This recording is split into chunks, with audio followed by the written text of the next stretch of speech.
I'm Liz. I'm from the Gold Coast in Queensland. Just over 2 years. I love it. It's the best thing I ever did. It just gives me that work-life balance. I'm making really good money. I'm helping other people. I've got a little team going. So for me, it's great. I was in admin at the Children's Hospital in Queensland, and prior to that, I was a bank manager. So I've done a few things in my life, and it did help me a little bit with the customer service. But yeah, very constricted in terms of work-life balance. I am the crazy dog lady, and I've been told my whole life, you're a crazy dog lady. And you sort of get to a certain age where you kind of think, well, I did anyway, where I thought, I need to do something I'm passionate about so I don't feel like I'm working every day. So I just sat back, I was on annual leave, and I thought, what do I really want to do with my life? Where do I want to go from here? And the first answer was, I want to be my own boss. I want to do my own work my own hours and have my uncapped income. And to do that, I want to work with something I'm really passionate about, which is dogs. And, Apple being Apple, when you've got an iPhone, all of a sudden little ads pop up, and it was just meant to be, so they say. And I put in an inquiry, and the rest is history. Yeah, it was actually really easy. I put in an inquiry, got a call from our divisional director, Sharon. We had a little bit of a chat. She liked to make sure that, she had the right people on board. We had a Zoom meeting. I went out for a trial day with another franchisee and had loads of fun. We had such a fun day. And I came back and I said to Sharon, look, maybe it's not the right time, because I wasn't sure if I could, afford to get in and all of that kind of thing. So I sat on it probably for about 6 months.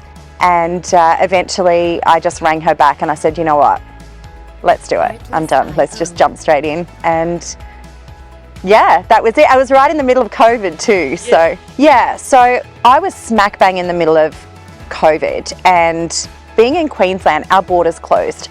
So I couldn't get down here to do the business training or anything like that. I did it all via Zoom, which was great because you're still getting all the same information.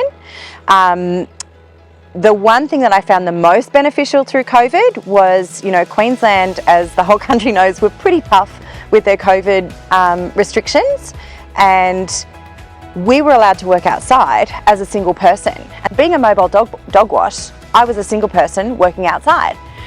So to get around the contact part, I used to just speak to my customers and say, look, if you leave Pup in the front yard or just tie his lead around the letterbox, I'll come and get him and you can just transfer me payment, happy days. And it was really, really easy. So we actually got more work through COVID than, salons did or anyone sort of standing still. And I didn't really have a day off. I worked the whole way through. I found it really, really easy. I had an amazing trainer because we're training, with an existing franchisee who's been around the block. They know the ins and outs, the easiest way to I suppose, work with your time management, as well as building the skill set. So you're learning how to clip and, how to use the different, levers and things in the trailer for the washing. And 2 weeks was plenty of time. I really, really enjoyed it. The first week that I was on my own in my business, I was packing it. Because I'd never driven a trailer before. I didn't know how to reverse it. I was really lucky. My next door neighbour was a truck driver, and he said, look, if it's going too far one way, steer that way. So that was great. But in terms of the customers, I found that the customer service part was pretty easy. I just speak to everybody like they're my friend, and a lot of them have actually become friends. And the dogs were great. And you always worry about your first couple of grooms. I was quite lucky. I got the most amazing dog for my very first groom, and he sat perfectly still, and it was easy to do the teddy bear cut, and the customer was beside herself happy, and that just gave me a boost. I thought, if I can make this customer happy, I can make the next customer happy. And I just took it one dog at a time, quite literally, until I got to the end of the first week, and I looked at the money in my account and was like, whoa. I haven't made this much money since I was a bank manager, so this is great. And it just increased from there. Yeah, so I do everything from basic washing of a dog all the way through to grooming. I've also added a few packages in my business. So I do a pamper pack where, the dog can get things like their nails done and they have a massage, and just a few extra little bits and pieces. I also like to go that extra step. So I've got quite a few elderly customers, And if they know that I'm coming, quite often they'll book like a vet appointment or something if their dog needs vaccinations. So I'll pick up the dog, groom the dog, take them to the vet, get their vaccinations, bring them back. So just offering that extra little bit of a service. You know, you don't have to do it, but it's just something that I like to do because it keeps my customers happy and loyal. And then they start spreading the word. Yeah, so for the first year and a half, it was just me. And I sort of accidentally came across a lady who was a single mum. She didn't have, you know, the money to get into a business and was so passionate, like really wanted to get in. So I said to her, look, why don't you come, like my trailer sits in my driveway on a weekend. If you're happy to work weekends, because I don't work weekends, I've got loads of inquiries for weekends, you can come and work for me part-time. So we started that way. And then the divisional director and I had a bit of a chat. And she sort of said, look, how about we try the rent to buy option? So we went down that avenue and it worked. So it just so happened a week later, we had somebody else that popped up and I put her on, and now I have 6 trailers on the road and they all contract to me. But they don't work for me per se. I'm teaching them how to run their own business. So they will become franchisees at the end of 12 months and they'll, you know, fly off and they'll do their own thing, but they'll know how to run their business and they'll know, you know, the ins and outs and have loads of experience and a great customer base when they buy in. The first 6 months I had a few ups and downs, not in terms of income. The income was steady flow the whole way through. It was just more of a process issue, I suppose, because I was so used to coming from an institution that was very strict. You know, it was step, whereas we have so much flexibility with dog wash that it did become a little bit overwhelming at times. Never in a million years did I think that even after 5 years I would be where I am now, but I'm really grateful, and it's a really supportive team, and I wouldn't have been able to do it without the support of, you know, our franchisor and divisional director and even the franchisees around me. I think the biggest thing for me in the first year was I was really hell-bent on keeping every single customer, and not every single customer is suited to your business. You know, dogs are just like people. We don't vibe with everybody, and you have to be willing to let some go because there is so much work out there. The ones that you let go will go off to a groomer that suits them better, and you'll replace that dog with somebody that suits your business better. You know, I was working at a radius of almost 100 kilometres when I first started, which was a bit of a nightmare. It was a lot of driving time.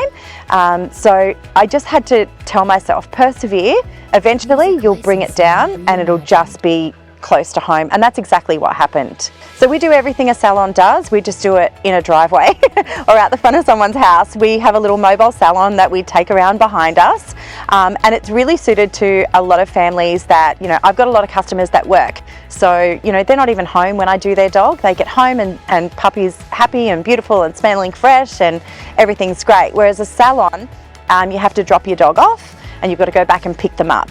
But with that being said, some dogs are more suited to a salon where there are more hands on deck.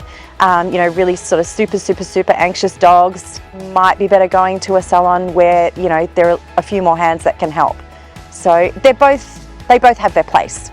Absolutely, that's a huge part of our business. And I think as a groomer, if you can't envision your future with that dog, then yeah, that's probably one you need to let go and find someone else to do it. But yeah, you can definitely work with every dog. I've had dogs that I've had to just visit with. You know, on my way to another job, I'll just pop in, have a cup of tea with the owner and just chat and play with the dog and get him to trust me. And by the second or third visit, they're usually following me into the trailer. The other thing I offer is dog walking. So if I've got a dog like that can't be groomed, I will say to the owner, you know what, do you walk your dog? Oh, I don't have time, or, you know, I'm at work. How about I'll come half an hour early, I'll take your dog for a great little walk. He'll be really happy that I was the one that took him out, and he'll follow me into the trailer. And 9 times out of 10 it works.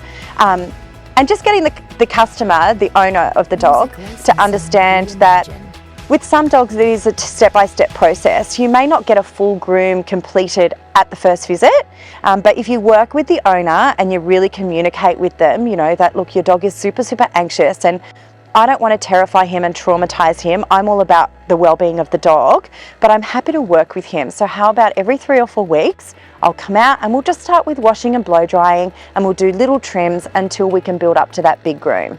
Yeah, well, obviously, again, it just depends on the dog. But I think the biggest issue we have are the long-haired dogs, you know, the double-coated breeds and, you know, your oodle breeds, where owners are buying, especially through COVID. So many people bought cavoodles. We call cavoodles the COVID dogs. But just educating the customer, you know, when you get to a house and the dog's really, really matted, I don't assume that the customer is just neglectful. In my head, I think, you know what, this customer doesn't know. They don't know what they don't know. So it's my job, I educate them. I carry extra combs and brushes that I can sell to the customer. I bring them out to the trailer and I give them just like a 5 or 10 minute demo on how to comb your dog thoroughly from the skin out without hurting your dog, and how to teach your dog to be brushed every day. I'm going to take everything back today as far as we can, because he's really, really matted. You're not going to be able to get this out without hurting him. And then every 4 weeks I'm going to come and visit. We're going to bath and blow dry, we're going to brush him out, and when we get to the length that you like, we'll keep grooming and we'll keep it at that length. But as long as you can help me and you can brush the dog in between. It's really good when the customer has kids, because you say to the kids, you know, once a week it's going to be your job to brush the dog, and then the whole family feels like they're part of the process and they all become like friends. Oh, my babies. I have 2 American Staffy Ridgeback crosses. My big boy Styles, he's 14, he's about 40 kilos. And my little girl, Shani, she's nearly 2. She's already about 30 kilos, and they're both rescues. So I actually do a lot of work with a couple of the rescues around the place and help them out. And yeah, I love them. They're my babies. I will help with transport. So, you know, if they need to transport a dog or medication or something from one location to the other on Southeast Queensland, I'll help them with that. I help them with fundraising. You know, sometimes I'll have a day that I say to all my customers, you know, let's chock my day up, make it really full, because everything I earn today is going to go to, you know, Queensland Staffy and Amstaff Rescue or RSPCA. I love all dogs, but, you know, obviously Staffies are my babies. I'm kind of known to be the big dog girl. There's not a lot of girls that do a lot of big dogs, but big dogs tend to gravitate towards women. So I love my bull breeds, but I love grooming schnauzers. Schnauzers are lots of fun. They've got really great little personalities. I say they're like little old men, and yeah, they're just fun to groom. All they need to do is call the call centre 131 546, and they'll be put in touch with their local franchisee, and we can have a chat over the phone and start from there.